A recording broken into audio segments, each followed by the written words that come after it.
Welcome back to Major Antonio's presentation of The Yankee Mining Squadron by Reginald Belknap. Chapter 5, General Supplies and Transportation. Under the extraordinary demand prevailing abroad for food and all kinds of military material, it was only fitting that ordinary supplies for our part of the northern barrage operation should come from America, British sources to be used only for fuel and fresh provisions. Details are needless here, except to mention their completeness, largely due to the efforts of Captain G.C. Schaefer of the Pay Corps. After starting things fair at home, he sailed about mid-December for England, where the needs of the bases could be best determined.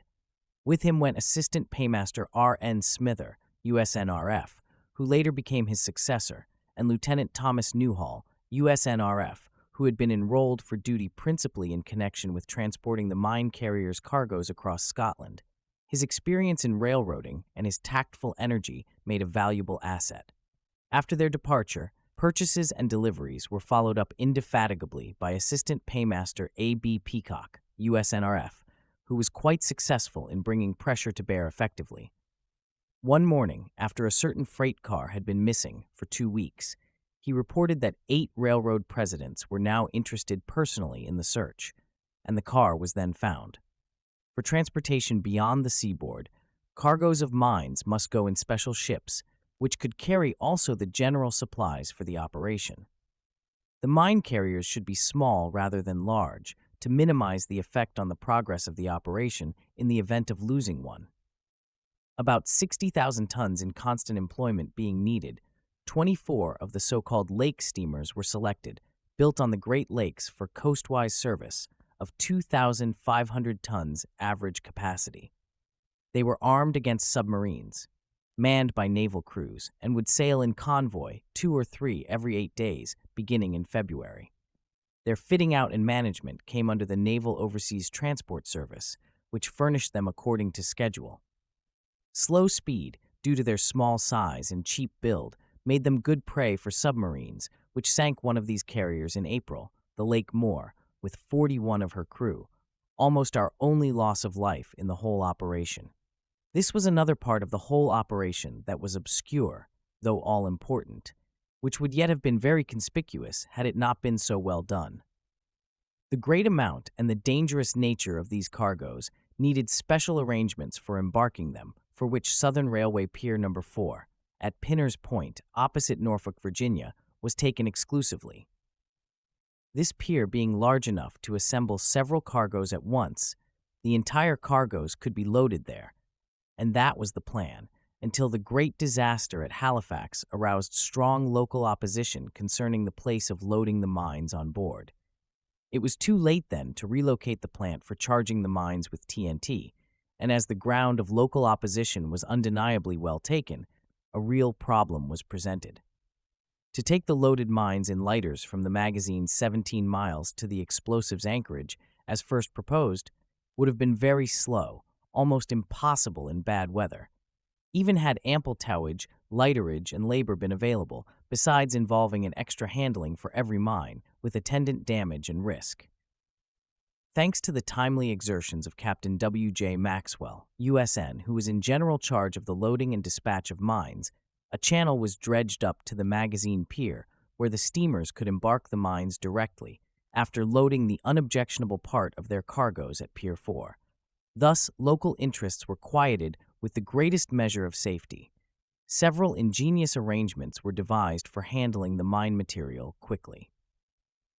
2 mine anchors fastened together, 1,600 pounds, could be trundled about by one man, making a considerable labor saving on loading 2,000 in one cargo. The pier became also the sub-assembly point for some mine parts, requiring a shop as well as shipping organization. All was done by naval enlisted men under the supervision of Lieutenant A.J. Love and Lieutenant Commander R.E. Corcoran, P.C. It was not long before these steamers began to take supplies also for our battle squadron with the Grand Fleet, 500 tons at a time. Chapter 6, A Sample of Quality. While details were shaping for proving the mine early in March, an urgent request came from the British Admiralty for one or more mine layers to help lay a field in the North Irish Channel. This passage was used by slow convoys to the west coast, making port first at Lamlash in the island of Arran, and submarine activity here needed to be checked. The sinking of the Tuscania had taken place in this vicinity. At that time, only the San Francisco and Baltimore could be considered for this duty, and as the former was flagship, the Baltimore was sent.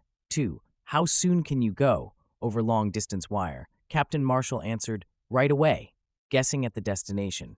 And on March 4th, he sailed from New York to join HMS Leviathan as escort for a fast convoy out of Halifax. By popular standards, the Baltimore was a musty back number, years older than many of her officers and crew, but she had been at Manila Bay with Dewey and had otherwise distinguished herself in a long and varied career. Though classed as a poor steamer, the ease with which, time after time, she produced extra speed at a pinch was a standing joke. Thanks to a good overhaul early in the war and to the ability and contagious enthusiasm of her engineer, Lieutenant R.P. Moulton, USN, she now topped a 9-day transatlantic run at 13 knots, for the most part in rough weather, with a 3-hour spurt at 18.6 knots. 2 knots faster than was supposed to be safe for her engines, just to keep pace with the Leviathan. She arrived at Greenock, Scotland, March 17th, ready for work, but was so much earlier than expected that her first mines were not delivered until April 13. Without any preparatory trials, though the mines were British, of a type new to the Baltimore, she went out at once, beginning the deep minefield between the island of Islay and the Irish coast, which was to prevent submerged but not surface passage. More mines in excess of her reported capacity having been sent to her, 10 had to be carried on the upper deck, and the last one of these mines, in going down the elevator, was jammed due to the roll of the ship and held suspended in the elevator shaft. William J. Powers, gunner's mate, first class, promptly, of his own initiative, at imminent risk of the 1,800-pound weight falling or one of the mine's firing horns breaking, removed the detonator and with it the great menace to the ship. Before the Baltimore's next trip, her own mechanics extended the launching deck tracks to accommodate 180 instead of 170 mines, since the British naval authorities wished her to plant the larger number each time.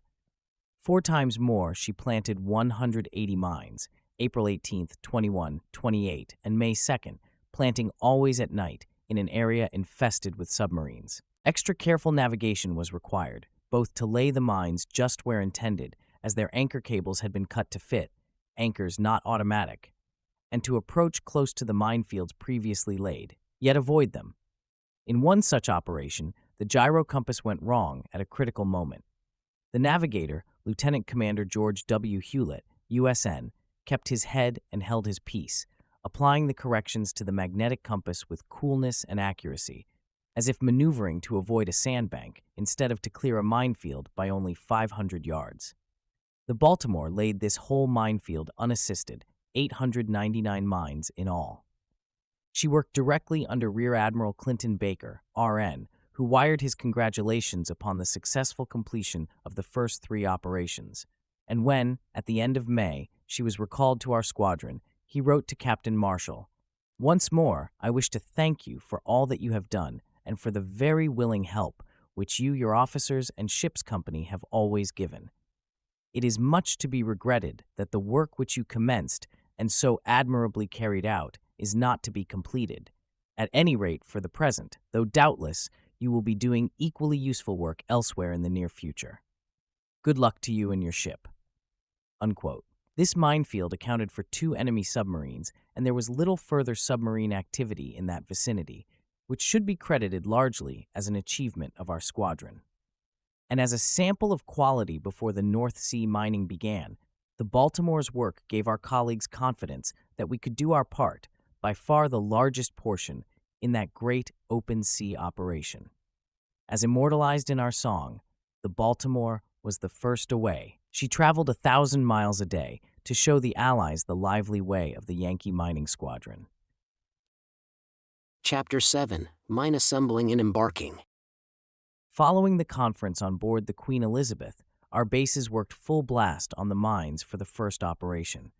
One group assembled and tested the anchors, another the mines, a third the plummet, a fourth the plummet and anchor together, and a fifth the final assembly of mine and anchor complete, called a unit. A section of mine track of standard gauge sufficed to test the anchor wheels and thus obviate trouble on board from their binding or dropping between the ship's tracks during mine laying, possibly causing an interrupted string. It speaks well for the manufacture, for the testing at the bases, and for the ship's mine track installations that no such interruption ever occurred in the whole series of operations. The adjustment of firing mechanism was done in a locked room, the secret entrusted only to a few. It was delicate work, to be done patiently and methodically, for its accuracy determined whether the mine would be alive or a dud. Fidelity in such adjustments is hard enough to maintain when the repetitions are numbered only by tens. Where hundreds and thousands are involved, the tax on attention becomes severe. Before loading the mines into the cars for transfer to the lighters, each mine was primed with a milled TNT booster charge, and the firing detonator was put in place, all ready for the laying, and 5 safety devices were seen in place and in order.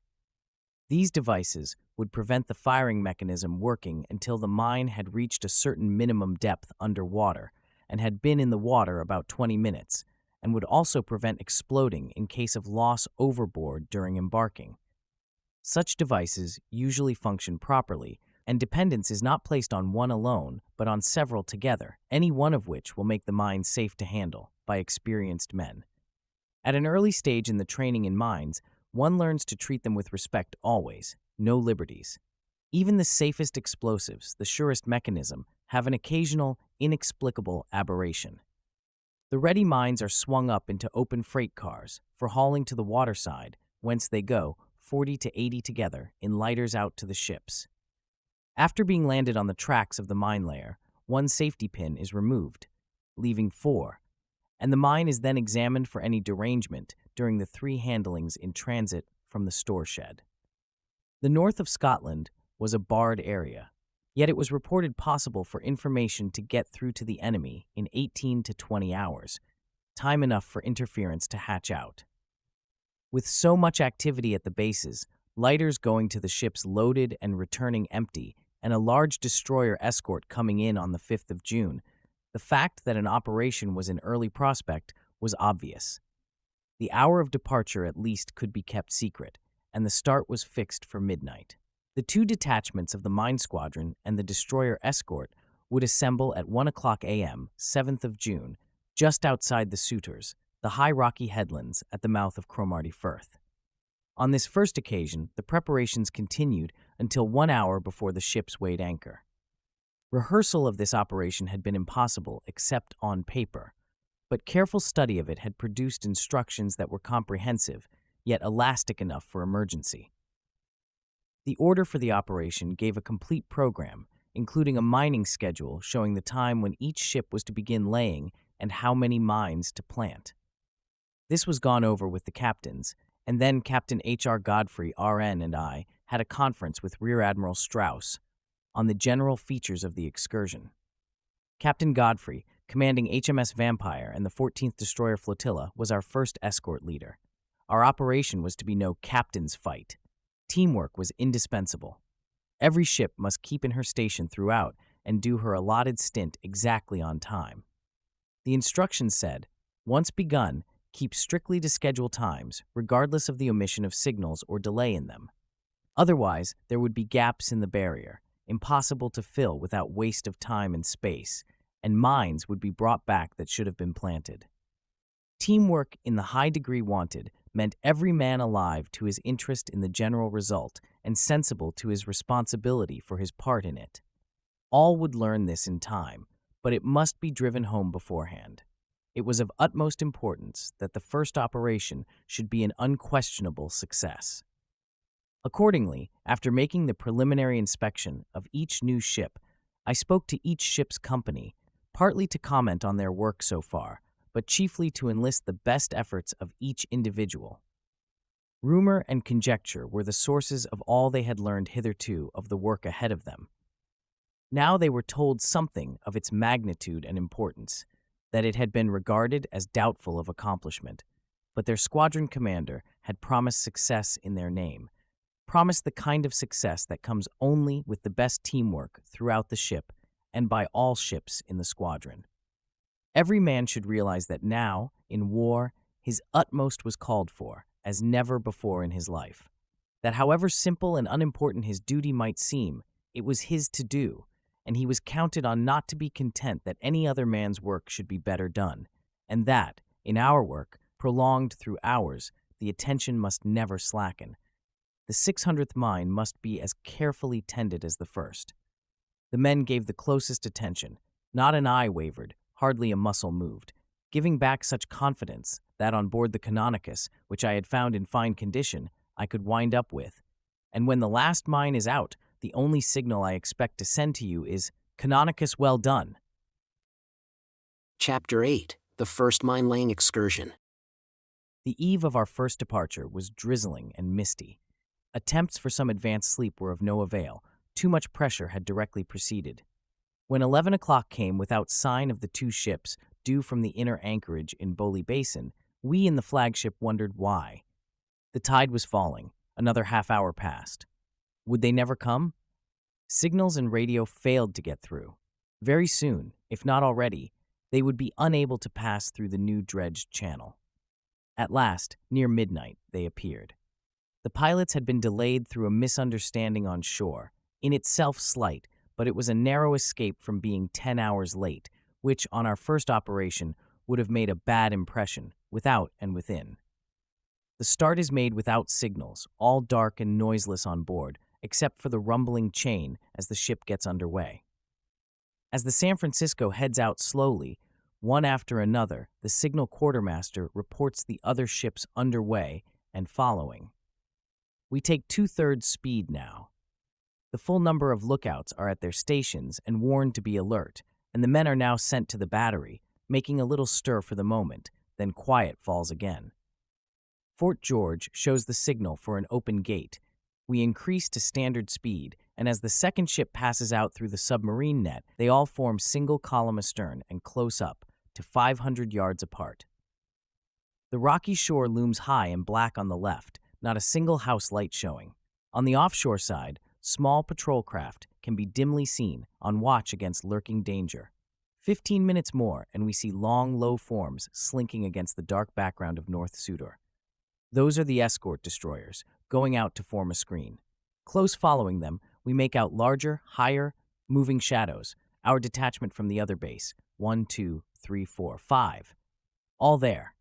The detachments are so timed that they reach the junction buoy at the same moment, and the whole squadron stands on, without pause, together, 10 ships in 2 parallel columns, 500 yards apart. Ahead and on either side are 4 destroyers, 12 in all. No signals, no lights, no sound but quiet tones on the bridge and the swash of the water overside. 3 miles along, the water deepens to 60 feet. A screened flash from the flagship to the opposite leader and the squadron, all together, slacken speed to get out paravanes, those underwater, outrigger-like affairs which guard against anchored mines in one's path. Only a few minutes, then up each column comes the sign, "Yes," passed by ships in succession. Another flash from the flagship, and we resume standard speed again, keeping on, out Moray Firth, through the 1-mile-wide channel, which is swept daily for mines. Off Pentland Skerries, near John O'Groat's house, we turn east, and here as we pass, the supporting force files out of Scapa Flow. 6 light cruisers, then a squadron of battle cruisers, and another of 4 battleships, each squadron screened by 6 destroyers. Very impressive are these great ships, majestic in movement, as they sweep off to the southward and eastward, disappearing in the morning haze, which magnifies their towering bulk. We see them no more until next day, but know they are there, on guard against raiders. The British mine-laying squadron is out too, 4 ships with a joint capacity of 1,300 mines, but we do not meet. Though protected by the same heavy squadrons, we work independently in different areas. They are bound this time for the section near the Norway coast, Area C it is called, while we are to begin at the southeastern corner of the middle section, Area A, and work to the westward. Straight over to Udsire we go, a small island off the Norway coast. the nearest good landmark from which to take a departure for the mine-laying start point. We make Udsire Light near 11:30 p.m., close in to about 11 miles distance, turn north for a sufficient run to give a good fix, and then head offshore. Accurate determination of the minefield's position is necessary for use in laying another field close by subsequently, and also for the safety of the vessels sweeping the mines up after the war. There must be steady steaming and steering, with a minimum of changing course. No hesitation, no trial moves, for neither the time at disposal nor the submarine risk will permit. All goes smoothly until the turn to head offshore, when one destroyer crosses too close under San Francisco's stern and cuts her taut wire. This is fine piano wire, furnished in spools of 140 miles of wire, the whole weighing 1 ton. A small weight would anchor the end to the bottom, and then a mile of wire meant a mile over the ground without question. The wire is soon started again, and as the Baltimore is running her wire on the other flank, and the weather is clear enough for good navigational bearings and star sights, no harm is done. We head for a position 7 miles in advance of the start point, so that the squadron may turn together to the mine-laying course and have still a half hour in which to settle down. It is a busy night and early morning, keeping the ships in formation, verifying the navigation, keeping a keen lookout in every direction for submarines. We are now in their regular route, going over the mines for final touches and making other preparations necessarily left to the last. About 4 o'clock, Lieutenant Commander Cunningham, the flagship's navigator, reports that we shall reach the start point at 5:27 a.m. Captain Butler and I check his figures, and at 4:27 the signal is made that mine-laying will begin in 1 hour. The crews go to mining stations to see all clear and then stand by. In the flagship, we watch for the reports of readiness. Ship by ship, they signal in the affirmative. They are ready, every one. Now the last turn has been made, and the signal is flying to begin laying in 7 minutes. The ships are formed in a single line abreast, speeding towards the start point, like racehorses when the starter's flag is up. It is a stirring sight. How will it go, after all these months, for some of us years of preparation? Our work today will mean much to those in Washington. No ship is off the line by so much as a quarter length. Commander Kanaga stands with watch in hand. 2 minutes, 1 minute, 30 seconds, 15. He looks up inquiringly. A nod, all right. 5 seconds. Haul down. Up go the red flags on the first ships to plant, the sign that their mine-laying has begun, and word comes from the flagship's launching station at the stern. First mine over. All well so far. The mine-laying now runs entirely by the timetable. Each ship gives her successor 5 minutes warning, and as her last mine dives overboard, shows the signal, begin mine-laying at once. I have suspended. The successor begins accordingly, showing her red flag. The staff officers on board the San Francisco watch for these signals, comparing the times with what they should be, and counting also the seconds elapsed between the launching of successive mines from the ships whose sterns we can see. A few seconds out now and then, otherwise all goes according to schedule, just as planned before leaving the United States. The hardest task is on board the Housatonic, a new ship with a new mining installation of type untried in service and a crew inexperienced in mine-laying, dropping 675 mines without intermission, one every 11.5 seconds during 2 hours and 10 minutes. Her mate is standing by, ready for any interruption, but the Housatonic completes the task without a break, making a world record, a continuous line of mines, 28 miles long. On a later occasion, the Canonicus planted 860 mines in 3 hours 35 minutes, an unbroken line of 43 miles. About 20 minutes after planting began, an explosion was felt and a geyser seen astern. A few minutes later, the same occurred again, and other explosions followed, at varying intervals and distances, some just visible on the horizon. Others, which were nearer, as evidenced by the sharpness of the shock, threw up no geyser, indicating that they were at the middle or lowest depth. In the proof tests held off Cape Ann in April, it had been observed that a mine at the middle level, 160 feet submergence, made no surface disturbance when detonated until 8 seconds had elapsed, and then only as much as the wash of a light swell over a submerged rock. At the deepest level, 240 feet submergence, a detonation produced no more surface upheaval than there is in a glass of well-iced champagne. The ship being about 800 yards away, the shock was heavy and sharp. The water surface all over could be seen to tremble with the shock, but directly over the mine itself, when, after 27 seconds, the gas came up, there was no more surface disturbance than a pleasure canoe could have ridden with safety. A slick on the water would follow, but this could not be distinguished at much over a mile distance, nor at all if there were a white-capped sea running. Observers recorded the number, times, and approximate positions of all explosions, and on board the San Francisco and Baltimore, there were listeners stationed at the submarine signal receivers so as to get a full count. All observers did not agree, as the indications from sounds and shocks varied according to distance and depth. Some explosions gave a prolonged reverberation, at times sounding to the unassisted ear like 2 or 3 explosions in rapid succession, but in the submarine signal receiver, each explosion made a distinct sound, unmistakable. The count by the San Francisco and Baltimore, differing by only 2, practically agreed on 100 explosions, or about 3% of all mines planted. Although a perfect record was desirable, the detonations showed the minefield to be alive and sensitive, and their number was not large for a new mine, not yet long enough in service to refine out the minor defects. Surprising enough on deck, where one could see, that first explosion must have startled the men in the engine room, in the coal bunkers, and on the lower mine decks. The blow rings sharper down there, where resulting damage in broken pipe joints or started boiler tubes might be expected first. Whether gun, torpedo, or mine, however, it is all one. The duties go on just the same. As the mines on the launching deck move slowly aft, those on lower decks move forward, to the elevators and up. Working spaces are cramped, passages narrow, bulkhead doors closed wherever possible. At the right time, a door will be opened, the portable section of mine track adjusted, the mines in that compartment hauled out, and the door closed again watertight, all as quickly as possible. Close, hot, foul with oily steam and seasickness. It is sweating, disagreeable work below decks. But complaint is nowhere in the ships. The feeling is well expressed by one man, writing home. When the first mine went over, I had a curious feeling of exultation. The fear, the perils, the uncertainties that surround our work slipped from me like the foolish fancies of a nightmare. There, at last, was a nail in the Kaiser's coffin.